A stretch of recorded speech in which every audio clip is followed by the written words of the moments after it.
और उसके बाद आपसे फिर बात करेंगे। बहुत बहुत शुक्रिया ग्रोवर साहब आपका, और आगे भी आपको इसी तरीके से हम जोड़ते रहेंगे और आपसे रूबरू होते रहेंगे। आइए अब रुख करते हैं हम एक युवा नेता का। ये जो युवा नेता है, इनको हम पहले स्क्रीन पे लाते हैं, उसके बाद इनका तारुफ करवाते हैं। इस वक्त हमारे साथ जुड़ चुके हैं जी, नाम तो सुना ही होगा, अर्जुन चौटाला। तो ये जो अर्जुन चौटाला हैं, जाहिर है कि किसी तारुफ के मोहताज नहीं है। चौधरी देवीलाल के परिवार से संबंध रखते हैं, हमारे बड़े भाई अभय चौटाला जी के बेटे हैं, और अर्जुन चौटाला अपने आप में एक शख्सियत हैं। तो स्वागत है आपका। आज जो मैं आपका तारुफ ये करवाया, इसमें कुछ और लाइंस ऐड करनी थी, कुछ चुनाव से संबंधित, अब आपकी सीट को लेकर, तो आप कीजिए ना जी। हाँ जी सर, बस बात तो यही है जी, अब की बार जहाँ एक नेता का आपने एक मेरे को बहुत बड़ा दर्जा दिया, उसी के साथ साथ एक कार्यकर्ता भी हूँ इंटरनेशनल लोकदल का, और अब की बार रानिया से उम्मीदवार के तौर पर मुझे भेजा गया है जी। तो रानिया से आप चुनाव लड़ रहे हैं, तो इस चुनाव में आपको किस किस का सहयोग मिल रहा है, यहाँ से शुरुआत करते हैं। क्योंकि रानिया में तमाम सभी युवा साथियों का, तमाम जनता का, मेरे बुजुर्गों का, सबका सहयोग देखने को मिल रहा है। मैं शहर के अंदर गया, गांव-गांव गया, और जहां पर भी हम गए हैं एक बड़ा ही पॉजिटिव एटमॉस्फेयर देखने को मिला, बड़ा पॉजिटिव सपोर्ट देखने को मिला। और ये विश्वास के साथ मैं आज आपको कह सकता हूँ कि रानिया की जो एक सीट है, ये 100% हम इंडियन नेशनल लोकदल की झोली में डालने का काम करेंगे जी। तो क्योंकि अब जो नामांकन की प्रक्रिया है वो पूरी हो चुकी है अर्जुन जी, तो अब कितने आपने इनेलो से टोटल नामांकन हुए, और आपके जो सहयोगी हैं उनका क्या आंकड़ा रहा, इससे हमारे दर्शकों को अवगत करवा दीजिए। हमारे सभी साथी जिनको पार्टी की तरफ से टिकट दी गई है, सभी का नामांकन एक्सेप्ट हो चुका है, और आज 52 से ज्यादा ऐसी सीट्स हैं जहाँ पर इंडियन नेशनल लोकदल त्रिकोणीय मुकाबला है बाकी पार्टियों के साथ जी। जहाँ पर भी हमारा त्रिकोणीय मुकाबला रहा है, एक इतिहास गवाह है इस बात का, हम हमेशा वो चुनाव जीत करके निकले हैं। 52 सीट्स पर इनेलो चुनाव लड़ रही है, और जो आपके सहयोगी दल हैं वो 37 सीट्स पर हमारे जो सहयोगी दल हैं वो उस पर लड़ने का काम कर रहे हैं। अच्छा, तो एक सीट कम है उसमें, 90, या मेरा गणित? हाँ जी, हाँ नहीं, एक सीट कम है, बिल्कुल है। सिरसा के अंदर हमारा जो समर्थन है, हमारा गठबंधन HLP के साथ हुआ है, और श्री गोपाल कांडा जी सिरसा से चुनाव लड़ रहे हैं जी। तो गोपाल कांडा जी के साथ मिलकर इस बार आप चुनाव लड़ेंगे, और इसके अलावा जो आपका गठबंधन है वो बसपा के साथ है ना? बिल्कुल, हाँ जी।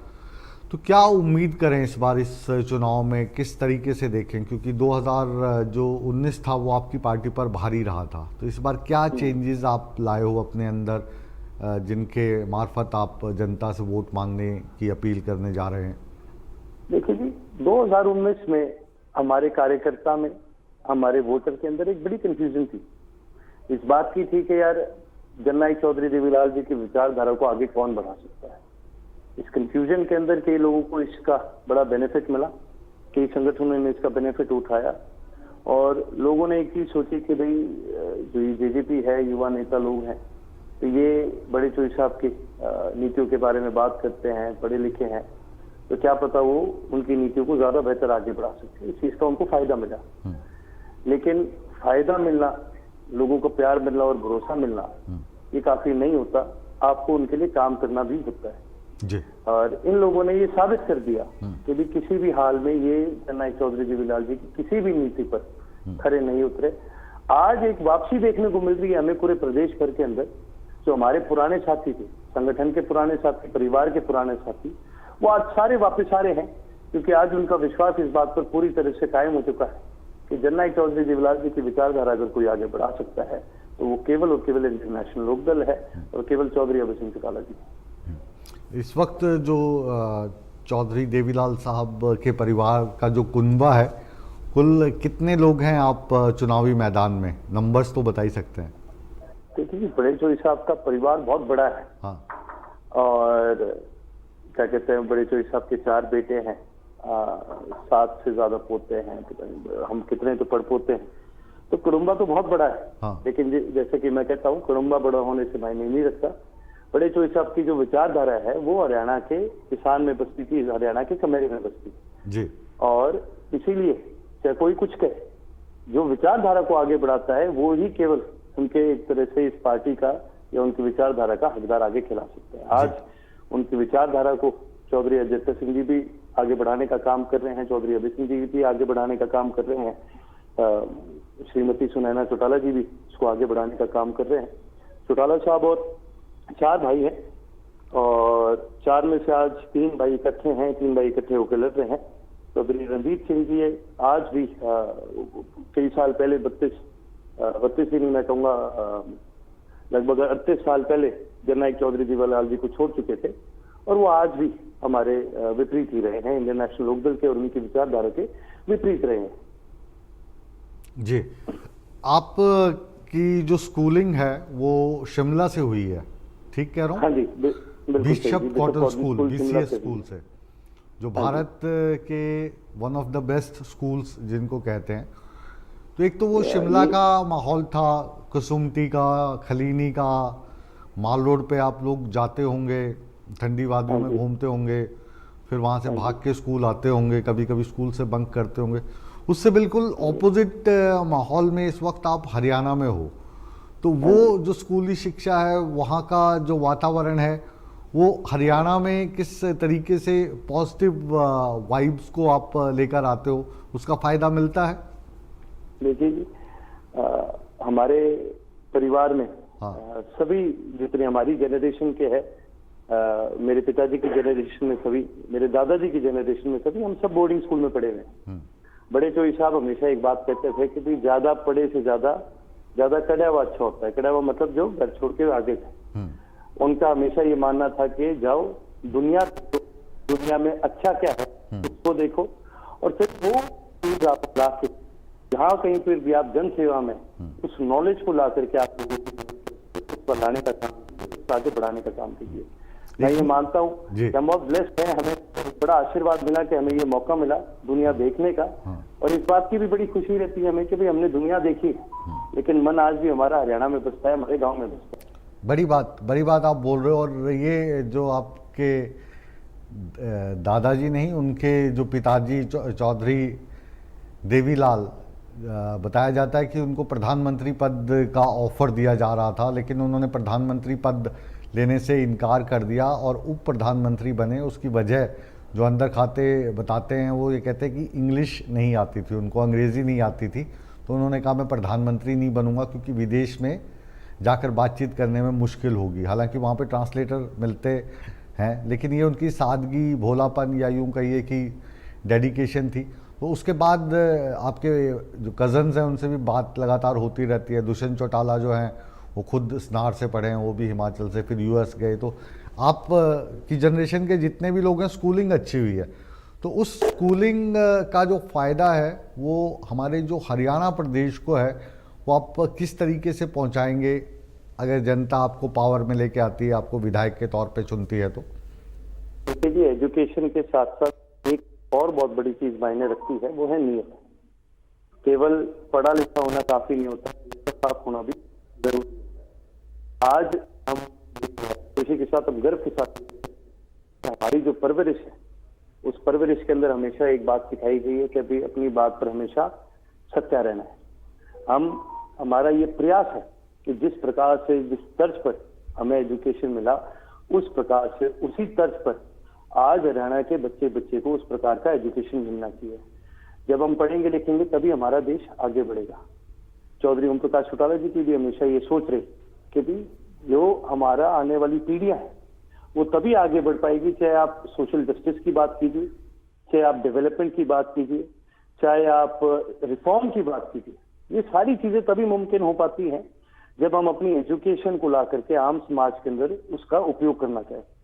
आज हमारी शिक्षा की वजह से आज हमें बहुत सारी ऐसी चीजें सीखने को मिल रही है जहां पर हमें पता है कि डेवलपमेंट लाया जा सकता है। एक छोटा सा मैं आपको उदाहरण दूंगा जी। क्योंकि हम किसानों से जुड़ी हुई पार्टी, तो आज हमने एक चीज देखी है, हमने बाहर दुनिया भर में देखा, दुनिया भर का जो किसान है वो भारत के किसान से कई कदम आगे जा चुका है।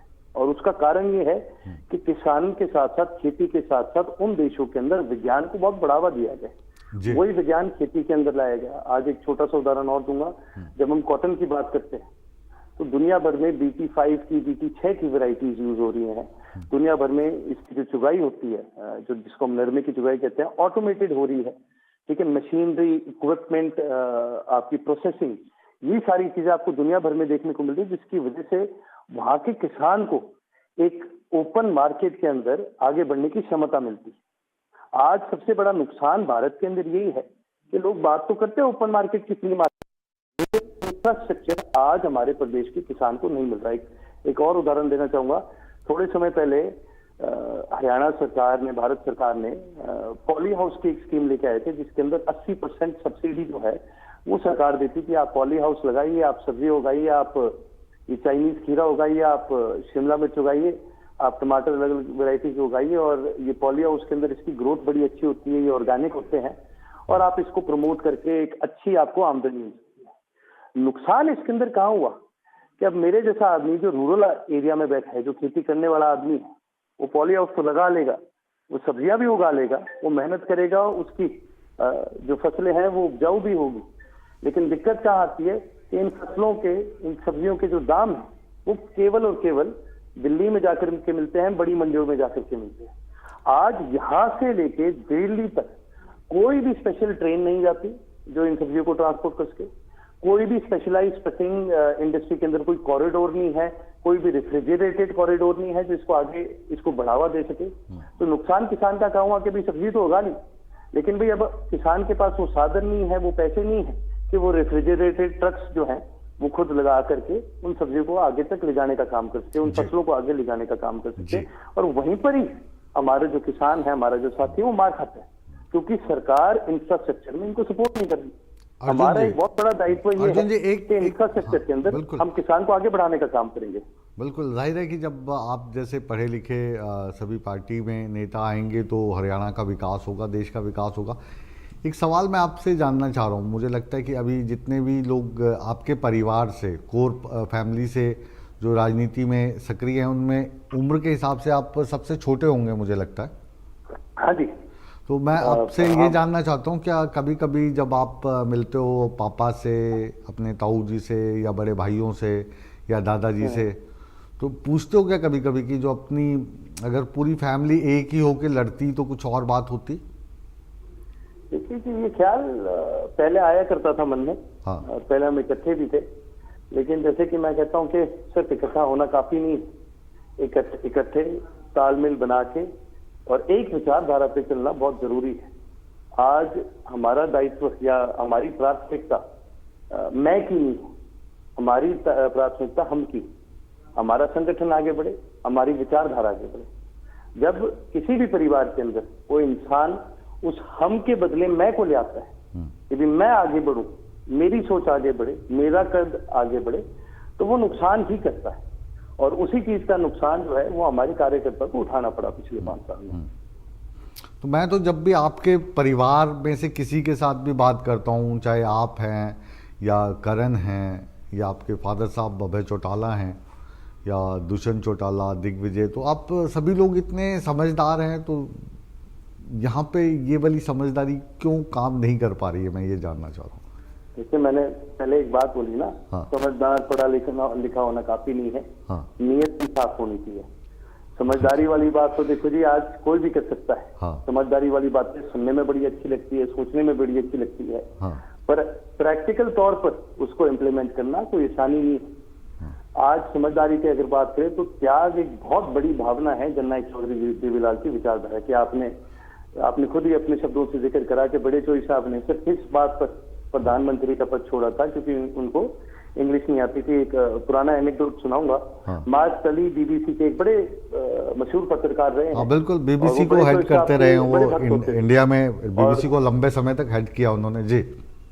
बिल्कुल, और उनका एक पत्रकारिता का जीवन बड़ा लंबा चला जननायक चौधरी देवीलाल जी के साथ। तो जब उस समय बड़े चौधरी साहब ने क्या कहते हैं त्याग दिया था, तो मार्क टली जी ने उनसे बोला कि चौधरी साहब ये आपने बड़ी गलती करी, आपको प्रधानमंत्री बनना चाहिए था। तो बड़े चौधरी साहब ने बोला देखो मेरे से पहले मेरी देश की इमेज मायने रखती है। मेरे से पहले मेरी खुद की आशंकाओं से पहले, मेरी खुद की एम्बिशन से पहले हमें देश को आगे लेके जाना है। ये सोच, ये विचार, ये त्याग रख करके उन्होंने प्रधानमंत्री का जो पद है वो आगे वीपी सिंह जी को देने का काम करा। तो केवल समझदार होना काफी नहीं है, वो त्याग की भावना रखनी चाहिए। अगर आप किसी के लिए काम करना चाहते हो, हम एक बात करते हैं, समाज सेवा की बात करते हैं। समाज सेवा का मतलब है चैरिटी। चैरिटी की क्या भावना है? मूल भावना चैरिटी की है त्याग, कि भाई आपके लिए शायद से ये आपके पास आज दुनिया के सारे साधन, सब कुछ है, साधन संपन्न है, लेकिन अगर आप वो अपने पास ही रखोगे तो उसका क्या फायदा? अब मुझे पता नहीं एक अर्जुन जी, मुझे पता नहीं क्यों एक कव्वाली का जो शेर है वो याद आ रहा है, और अक्सर हम कॉलेज में, यूनिवर्सिटी में कह दिया करते थे दोस्तों को, कभी अपनों को, कि कुछ तो मजबूरियां रही होंगी, कुछ तो मजबूरियां रही होंगी, यूं कोई बेवफा नहीं होता, अपना दिल भी टटोल कर देखो, फासला बेवजह नहीं होता। मजबूरियां तो जी देखो, जिनकी मजबूरियां हैं वो ज्यादा अच्छी तरह से जाने जी, लेकिन वही बात आ जाती है, मजबूरी से बड़ी मैं होती है। हाँ, जहाँ किसी के अंदर मैं की भावना आ जाए वहाँ मजबूरियां नहीं होती। हाँ, वहां तो फिर आशंकाएं जाग जाती है, वहाँ महत्वाकांक्षाएं जाग जाती है। हाँ, और हर जगह मजबूरी नहीं देखी जाती। बहुत ऐसे आपको इस प्रदेश के अंदर बहुत सारे ऐसे लोग मिलेंगे जिनको कभी जननायक चौधरी देवीलाल ने मान सम्मान की उनको कोई कमी नहीं छोड़ी, लेकिन उनका पेटा नहीं भरा। पेट भरना भी जरूरी होता है, आपको कहीं ना कहीं अपनी लाइफ में सेटिस्फाइड होना पड़ेगा जी। अगर आप जन सेवा करना चाहोगे तो आपकी सेटिस्फैक्शन इस बात में होनी चाहिए कि जनता की सेवा हो रही है। अगर इस बात में आपकी सेटिस्फैक्शन नहीं है तो फिर मजबूरियां वगैरह नहीं होती, फिर तो लालच हो जाता है ये। जी जी। तो अभी मैं ये जानना चाह रहा हूँ, क्योंकि आप युवा नेता हैं और चुनाव में आप उतर चुके हैं, तो जनता आपको वोट क्यों दे? आप में ऐसी क्या खासियत है कि जो आपके अगेंस्ट, मुझे लगता है 3-4 कैंडिडेट्स होंगे वहाँ पे जहाँ से आप लड़ रहे हैं, मुख्य पार्टियों के, कुछ इंडिपेंडेंट भी होंगे, तो अर्जुन चौटाला को अपने विधायक के रूप में चुन के वो विधानसभा क्यों भेजे? मैं इसके आपको 2-3 कारण जरूर बताऊंगा। सबसे पहला, मैं युवा हूँ, अभी मैंने एक बहुत लंबा जीवन, राजनीतिक जीवन आगे बढ़ाना है। दूसरी सबसे बड़ी चीज मेरी परवरिश। मेरी परवरिश के अंदर मेरी माता जी का बहुत बड़ा हाथ रहा है, मेरे पिताजी का बहुत बड़ा हाथ रहा है, और आप तो चौधरी अभय सिंह जी को जानते हैं, वो खरे इंसान है, वो जो बात कहते हैं पूरी करते हैं और हमेशा सच बोलते हैं। इस बात में कोई दो राय नहीं जी। ये बहुत बड़ा फैक्टर।